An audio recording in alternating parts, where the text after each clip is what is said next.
All right. This is Rockin' with Jammin. Is with Jason Ebs, or as everyone knows him, Cyborg 4 from the movie Cyborg 3. Wow, dude, you know the. That's awesome, man. Uh, Wow, that's very that's cool. great. So, how you doing, guys? Great. Doing really well. How's Where are life you? treating you guys? It's going really good, actually. You know, our first single and videos kind of climbing up there, and we're just settling into our new studio here at Dragon Castle Studios. So, so we are here about to talk to you about your new band Swaggermouth, right? So, tell me how this project came together. Well, it was interesting. My wife Janea and I have been playing together for a long time, and back in the mid 2000s, we started playing with Chris Slade. We had a band called Ecotonic, and we had recorded a record, and we were working on our second one. At the time, we were in LA. We ended up coming out to Vegas because, you know, as situations had it, it seemed to be the place for us to arrive. And he was here too, so we started working on our next Ecotonic record, and then AC/DC pulled him back into the band for the tour. Then at that Sure. point, we sat there and go, well, what are we going to do? Then COVID hit, and I'm like, you know what? We're sitting on this group of songs. I really want to develop these and finish this record. They need to see the light of day. So we did just that, and then we put together the live band around it, and here we are with Swaggermouth. Now, some rock stars get out there to get away from their wife. So, what is it like having your wife as the front woman of the band? Oh shit, you're gonna ask me that? How am I gonna answer that without getting stuff He later? can't Oh live my God. without me. That's a really good question, man. I couldn't tell if he said life or wife. And Ah. I realized that he said wife. They're kind of one and the same. Yeah. You know what? It's a different ball of wax. It's funny that you say that because you can't, you know, I've been in a lot of different bands over the years, but when you're dealing with your wife in a band, you're together all the time and you can't handle a band member the way you normally would. You know, there's no room for me to be a little short or accidentally say something that might upset them or hurt her feelings because then it doesn't stop when it's done, you know? And you know how bands are, they're like extended families. So, but you know what? It's really, really cool because I know that she's there for me. I know that I know what her availability is. You know what? We are a very good team. Great chemistry in every way. So that's why it works. And we get each other. You know, we understand each other as artists and just as human beings. And so we have a very unique union where we can, you know, when we first met, we were so crazy about each other, we weren't sure if we would meld together as artists, writing together, working together. But we made a decision when we first got involved that even if it didn't work out, that we worked together, we would just work separately and give each other input. But our love, life, our romance, our togetherness as a couple was the priority. So I think when you start out with such a strong love and such a strong connection, and you will discover this as time goes on, the power of that love, when you have the same dreams, then anything can happen. You just make your dreams together, and it's pretty powerful stuff, you know? And especially in the music business, it's not easy, you know, for people to keep their relationships strong because they do spend a lot of time apart. This way, when we tour, when we do shows, we're together. We're on the same page. We understand each other's life in the home and on the road. So it works. It actually is, it's a blessing. It works great. What was the writing process like for this album? You know, it happened in stages for me. Different things, like some songs will start with a vocal, some songs will start with just a guitar. This single, Let It Roll, that started with a guitar riff that I had in a really low tuning, and I just heard this riff. So actually, I heard the guitar riff, then I laid down the bass part, and I did this to a click. And then when Slade came to town, then he sat there and goes, man, I love this song. And he laid his drums down to it. And then and then we build it from there. But each song's different. The majority of this album, I'm on all the guitars and all the bass, and then we write all the songs together. And Slade co-wrote half the record with us too. And then the songs where he wasn't around, I would play drums on. And then Michael T. Ross played some keys, and our new keyboard he played keys, and Slade and I also played some Wurlitzer and some piano here and there and stuff. So this one was really interesting because we did it in blocks of maybe 4 or 5 at a time. So these 4 songs are recorded, then these 3 songs are recorded, then these 3. But sometimes the songs come in a dream. Like we have recorders, well, we have our phones that we use now to record ideas. Sometimes he'll be playing just a beautiful, chord progression in the studio, and suddenly I hear a melody to it or lyrics. Sometimes the lyrics come first, sometimes it's the song or the music. Sometimes it's just a melody in our mind that we hum into our recorder and then build it around that, find the right chords for it. It's interesting. It's never really the same, Yeah. but it really is just inspiration, suddenly an idea for a song. Yeah, I'll be in here might working on spark. something, and I'll hear her start something out in the other room, and we'll go, "What's that?" And then we'll build on it. So it just all depends, it varies. Sometimes we Gonna- even see a movie theme, something in the movie that will spark an idea That's for true. a song. That's true. Or like real life circumstances, real life stuff that like we're going through or society's going through or a friend is going through. So, it's just we write from our hearts. We really write from our experiences. So, yeah. Now, what I like about this project is that you actually made a real band out of it as well.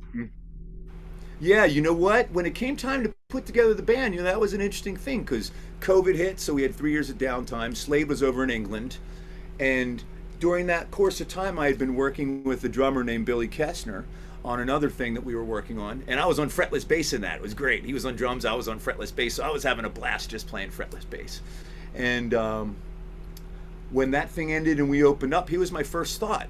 And the band came together so organically. I called Billy, and Billy, we got together and jammed. He's like, "I love this stuff, man." He goes, "I know a really good keyboard player." And he gets him on the phone. And he goes, and his name's Borgi, and he's from Argentina, so he's a giant, and he's got a nice thick accent. It's great. He's like a character in itself. 6'6" or Yeah, something. 6'7" or something. He's a giant. And he goes, "No, I can't come today, but I'll be there tomorrow." So he came by the next day. So the next day I had drums, guitar, keyboards, Janea, and then we had one rehearsal like that, and then Borgi went home and had jammed at this other thing that he was doing. He goes, "Hey, I think I know a bass player." And the bass player came by, and that was it. So I didn't really even have to hold auditions. It just came together Came together. serendipitously. And everyone gets along great.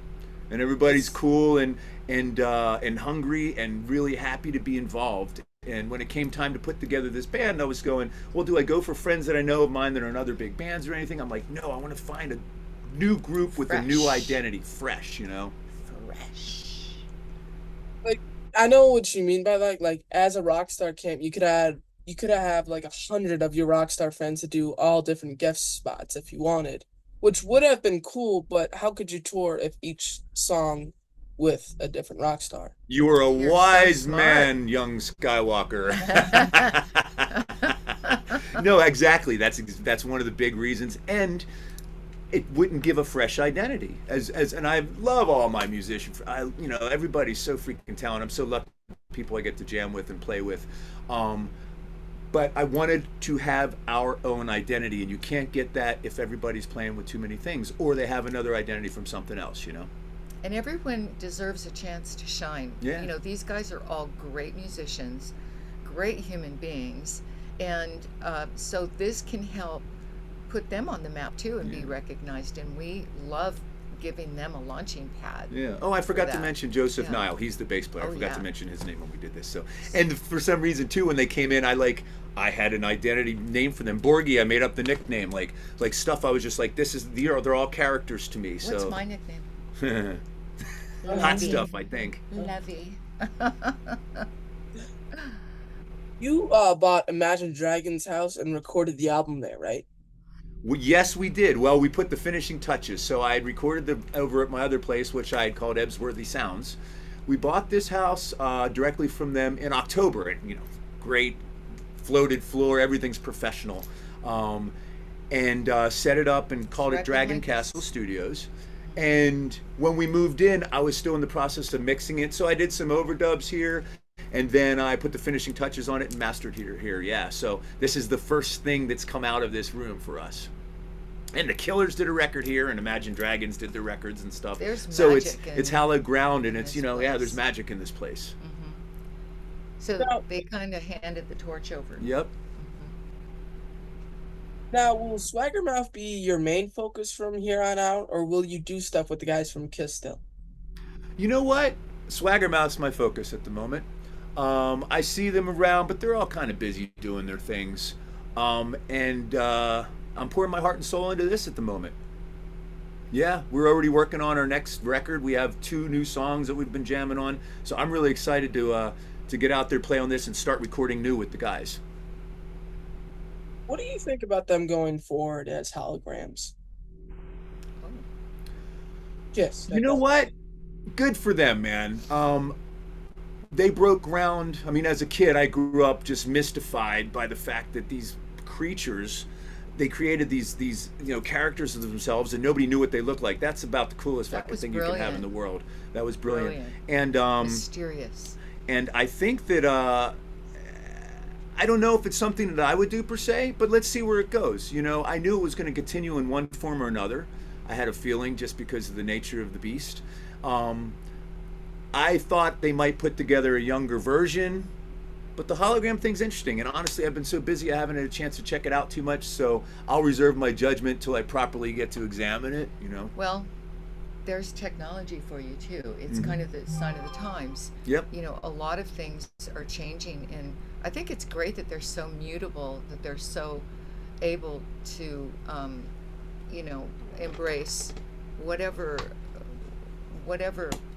they can to keep their music alive. That's great, and to keep the young people inspired, because their music's really fun. Yeah, but to get back to your original question, you know what? I'm not opposed to doing something with Peter or Ace or something want like an that. avatar. I think that would be fun. But to me, it's the path of least resistance. Right now, this thing's moving. If something like that comes along, sure, I'd love to welcome it. It's been a while since I've seen Ace, and I haven't talked to the cat in a while, so that would be fun, actually. So, do you think them going as holograms takes anything away from the live show, since they're not really there? You don't feel like their presence, or do you think their presence is still there inside the holograms? I think it's a little hollow. My personal thing to actually hologram, when you think about what it actually is, Yeah. it has the word hollow in it, so it's lacking a soul. What makes us what we are is our soul, our being, our physical presence. So The physical presence. but the reality of it is the music moves on. So if Well- it keeps moving the music on and bringing it on to younger generations, like the next generation below you is going to know who Kiss is, not because they ever saw them live, but because of the hologram. So that's pretty cool. One example of a hologram performance that was really powerful and really worked, and this was years ago. It was with Nat King Cole and his daughter Natalie singing "Unforgettable" to each other. And so her dad, who has passed years ago, who was an amazing singer and performer and originally sang the song "Unforgettable," is like standing right next to her, and his image is right there. And I mean, it was like watching a ghost and then a live person, but you could feel this connection that they had that was very real. So I guess it depends on, how the audience feels. Like if they feel like they're getting a real connection with these holograms, it's an image, like it's a ghost really of the person. Yeah, but it's Like you're interesting. saying, What's interesting about it is it continues on their legacy of their musical legacy. So, you know what? It's uncharted territory. It'll be. I mean, be Dio did it interesting. for a second when we saw Freddie Mercury. He did it. Yeah, Remember that with was Adam really- Lambert and Spike. It's great to see Spike as always. But a yeah, whole show with a whole band, that's never been done. I don't think. Dio tried it, didn't he? I think. With a whole band? Yeah. Oh wow. okay, I didn't know about that. The band Anyway, was real, but Dio wasn't. it'll be That was interesting. what I saw, but Yeah. yeah. Do you think Peter and Chris should have been in the final shows? Peter and Ace at the I would have liked to seen it. I think it would have been a nice exclamation point on a massive legacy. I think that That would have been really cool you if they know, were it's original the Rock and guys Roll Hall of from Fame the and all that's so interesting because sometimes they include the additional, sometimes there's all those iffy things, but you know, the band came out as Gene, Peter, Paul, and Ace. And for me being, you know, closer, I know Paul, I know Gene somewhat. Paul I see around at Rock and Roll Fantasy Camp because we spend a lot of time and he's really cool. Um, That would I have think been it would have been great. neat to have. Now, whether or not, are you talking from a performance standpoint? Yes. If it measured up to their musical expectations. That's how I'll answer that. Because that's not really for me to comment on. You know, that's their thing, if I was in their situation, I'd use discretion and I'd use my own. You know, Good answer. thanks. Don't get mad at me, Paul. I think it'd be great. I think it'd be great if all the original guys, they'd pack it. Yeah. Well, the interesting thing is, I wanted to see Kiss as a kid, but I had to go to summer camp. My parents finally said yes, and they had booked summer camp at the same time. I was freaking devastated, man. I was so depressed. And then I got the gig with Peter, and all of a sudden I'm on tour with Peter and Ace and half a Kiss, and then I get a call from Gene Simmons in my hotel room in Canada asking for Peter. So right then and there, I kind of knew they were getting together because they hadn't been talking. And then the first time I saw them was after we did our North American tour, and Kiss was playing at the Weenie Roast at K Rock Weenie Roast in L.A. And now I'm seeing them as an adult, and Peter's sending a song out to us, and Paul's waving to us, and I'm just like, this is so surreal, man.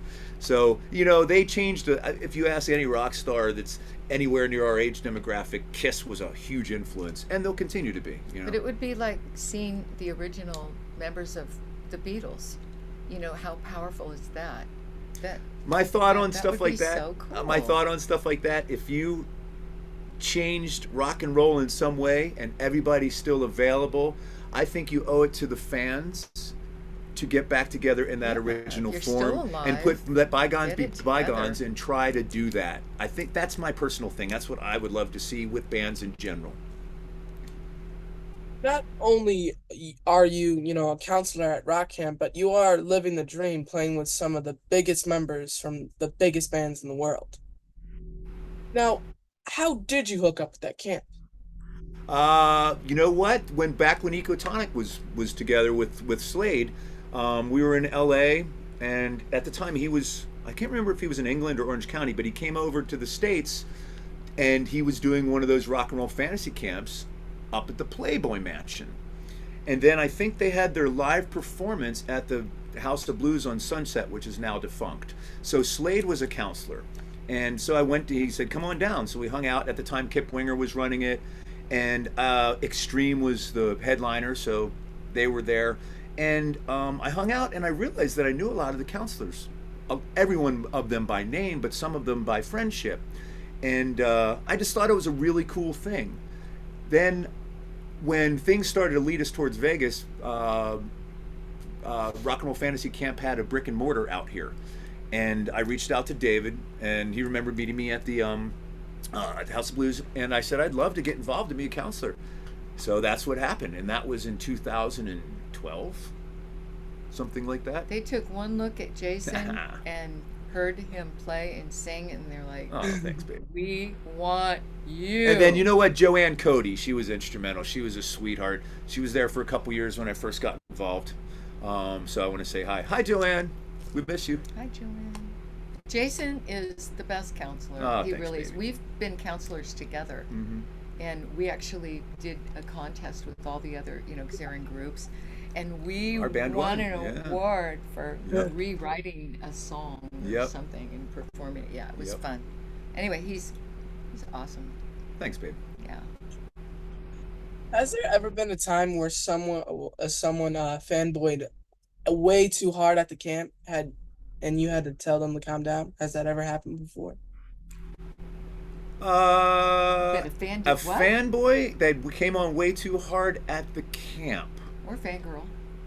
There's Honestly, girls there, no. too. Everybody's pretty respectful. Everybody's there to freaking do their best. So, yeah, there's the people that you can feel them looking at you, but the best way to do that is just to show them that you're just a human being just like them. And then that subsides that just a little, And you then know? and then you get a restraining order. And there's good security. Or he puts me on it. And yeah, I'm also surrounded by huge people, so the quote unquote adoration is definitely spread throughout the other counselors. Get him. He's not. And I'm I got his- her. She's I'm my his defense. bodyguard. She's my defense. Do you wish Blackout had more than 5 episodes? Who? Blackout. Wow. Yeah, you know what? Blackout? Ooh, Blackout. yes. That would have been Yes. cool. Yeah, Why did they stop that? that would have been show? cool. Yeah. Did you see it? Did you like it? Yeah, it was good. It was good. You know what? I haven't seen it. I Wish I've seen it. sometimes I'm weird with stuff that I'm in. Like I haven't seen it. I saw Cyborg because I happened to be. We were doing a session out of town, and I turned on the TV, and it was on. And that's the only way I saw that. So sometimes I don't watch the stuff I'm in. It's weird. I like my singing voice. I like all that, but sometimes it's just I have to be in the right mood to see myself in that medium for some reason. I don't know why. It scales him.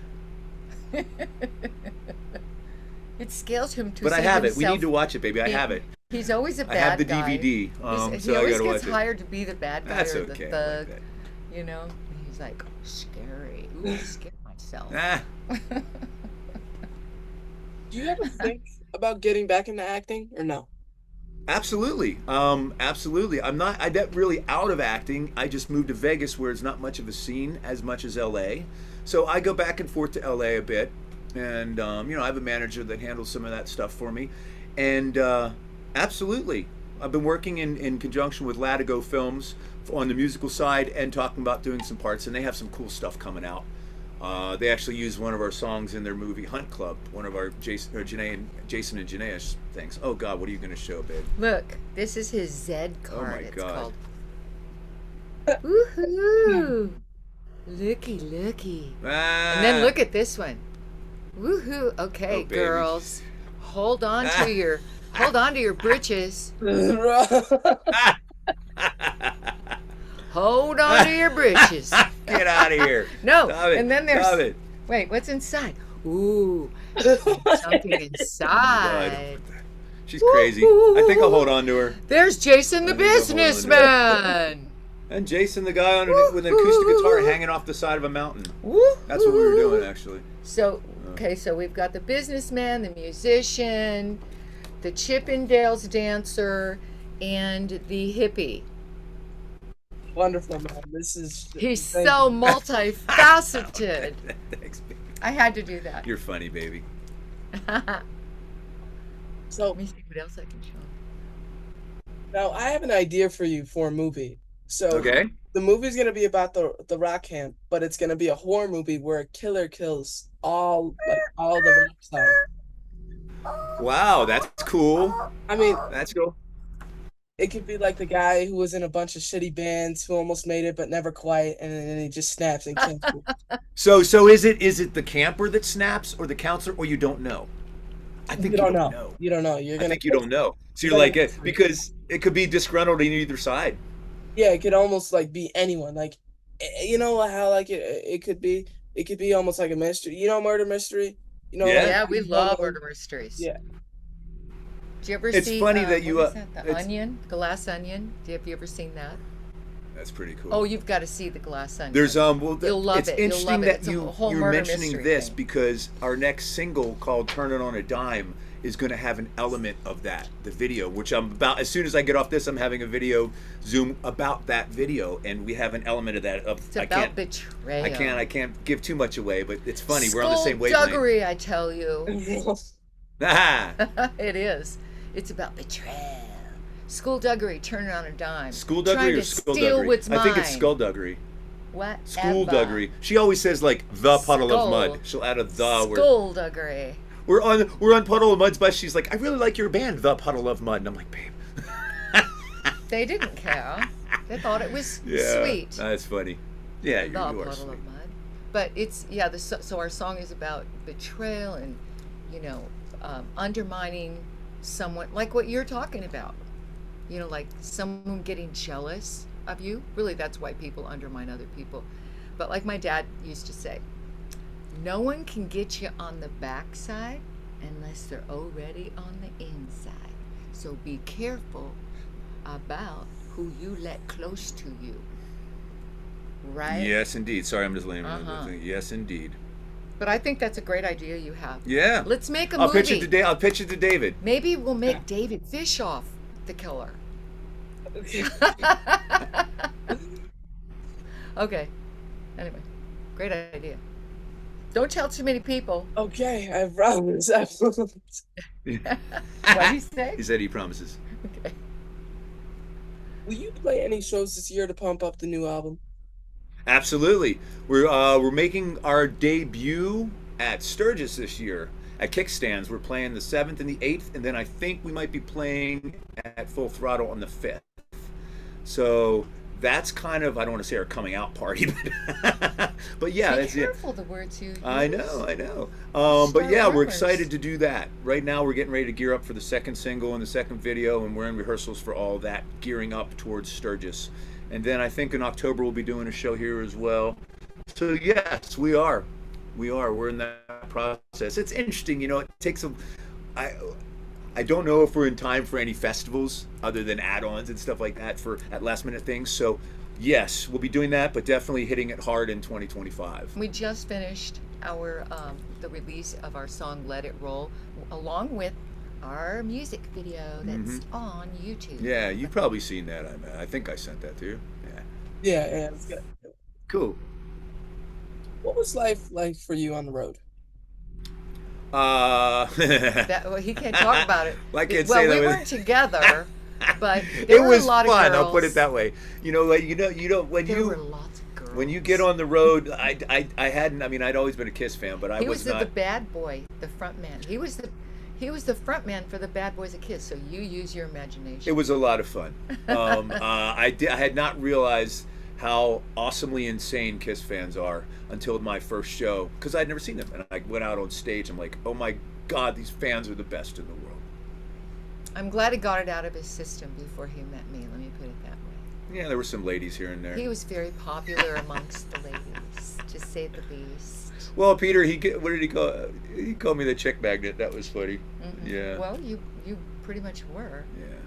But he did you see any of the videos with Jason performing with Peter? Yeah. There are yeah. And so he was powerful Thank you, man. baby. Powerful. That was frontman. a blast. I never saw any of those shows, but Yeah. I saw the videos and they were great. What's the best venue you've ever played? Best venue I've ever played. I don't know what the best was, but I can tell you the most interesting ones. I think it was the Commodore in Vancouver. And it was a big place, and the stage had the floor in the audience had tires underneath it. So the audience was going like this. Wow, bouncy. And the stage was going like this, so it felt like, I don't know if you've been on a tour bus, but they call getting your sea legs. Like you have to get used to things. It sounds like it was a grown-up bouncy house. It kind of was. But yeah, man, that's funny. So I love that place. I'm trying to think. I can tell you the place that I didn't get to play. I wanted to play Universal Amphitheater. That was a really cool place. But I can tell you the place I do want to play. I want to play the Greek, and I want to play the Hollywood Bowl and the Forum. Those are on my sites right now. What's the worst? Oh. What's the worst? With Chris or in any band. Just anything, like just the worst. Okay, I can't remember the name of it, but I think it was in Melbourne, Florida. And I remember we walked in, and the room, it was narrow but really long, and it had like blue clouds all over the walls. And Peter, we almost didn't play. He's like, I can't fucking do this.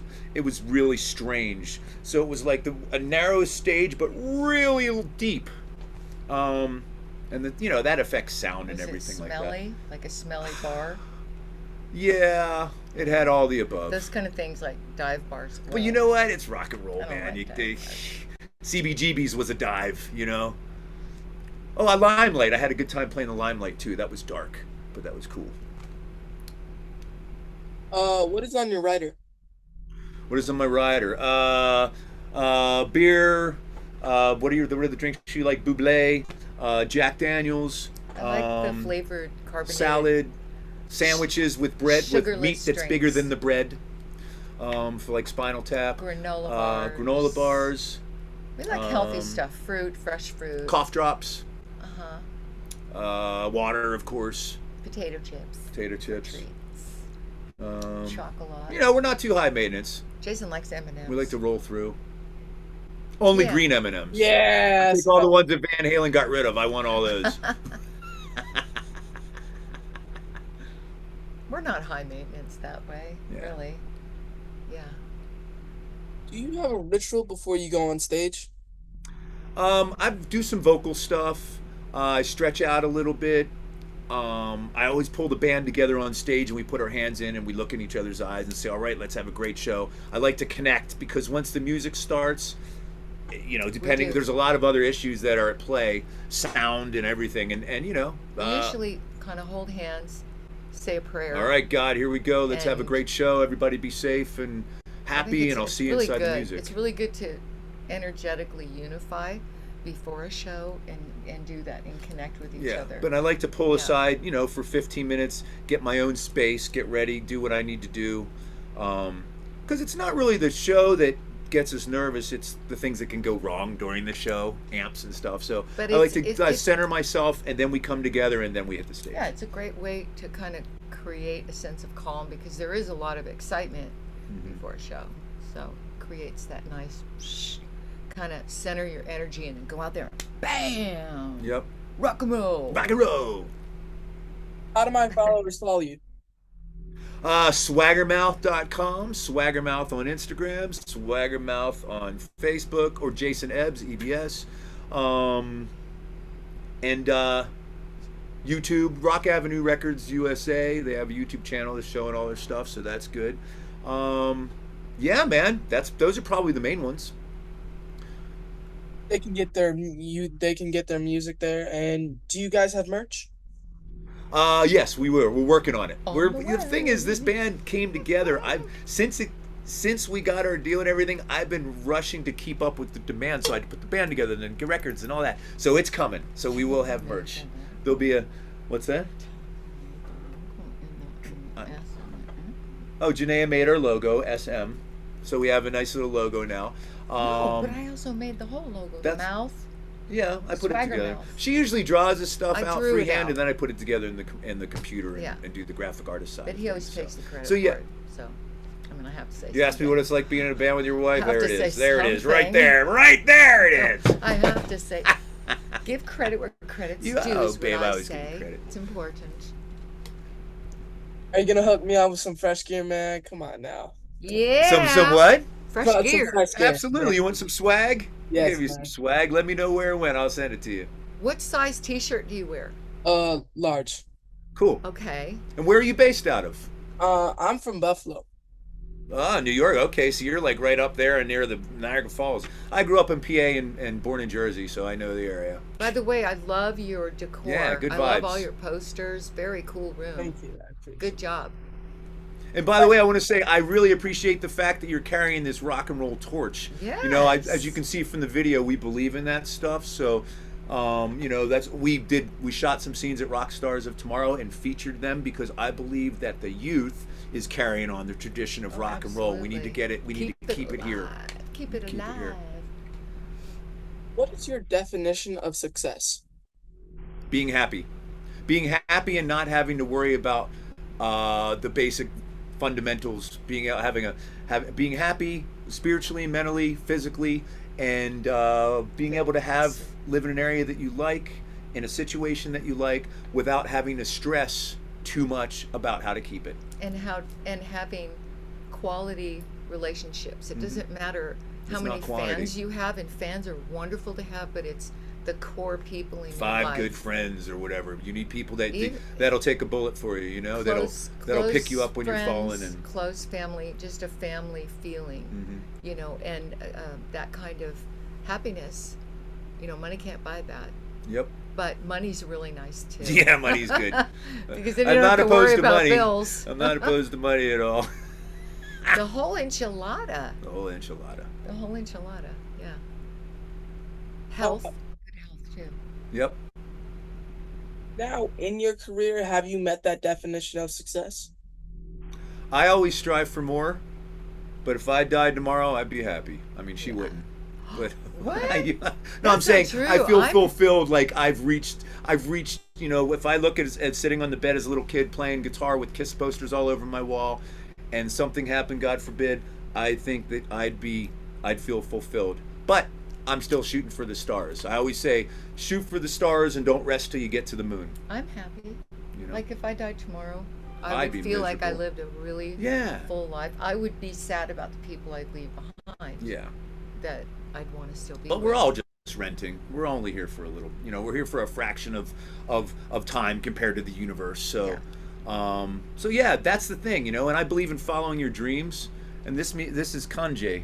It's for yume, and it means dream. So I believe in it so much that if you're lucky enough to have a dream, if you're lucky enough to know why you're on this earth, follow it. Because a lot of people don't have it. But clearly it's something that you're already doing, so I'm preaching to the choir here. But that's my advice to the world, man. If you don't follow what makes you happy, you're not going to be happy, and then you're not going to be presenting happiness, you know? One question time, you're on death row and it's time for your final meal. What is on the menu? For my final meal, Yes. Me. Janea. Me.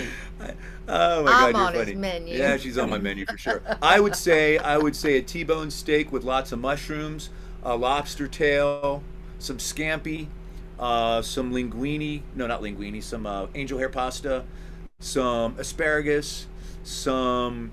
I'm missing something really cool that I like. I'm sure.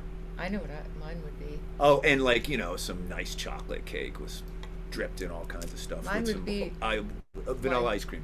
Our cruise family, And my cheese? grandmother's enchiladas that we actually make. We kept the tradition going, and they're so good. So that would be Yeah. mine. And you would be my dessert. Absolutely.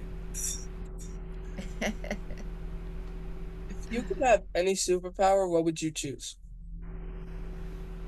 That's a good question. Invisibility. Superpower. Well, Mine would be to be able to completely heal this planet of all hatred, homelessness, and so instead of whatever you touch create turns a to Garden gold, whatever of you touch Eden. turns to peace. No, I'd want everyone to have a life of happiness and peace. That's good, baby. I can't And beat health. that. And I'd be her health. sidekick. I'd want to be the world's healer, a world healer. Yep, zap. Everything's perfect and beautiful. All right. Well, it's been my pleasure. Thank you for being on my show. Hope the next time we talk is at the backstage at one of your shows. Thank you so much again. Man, Jam Man, you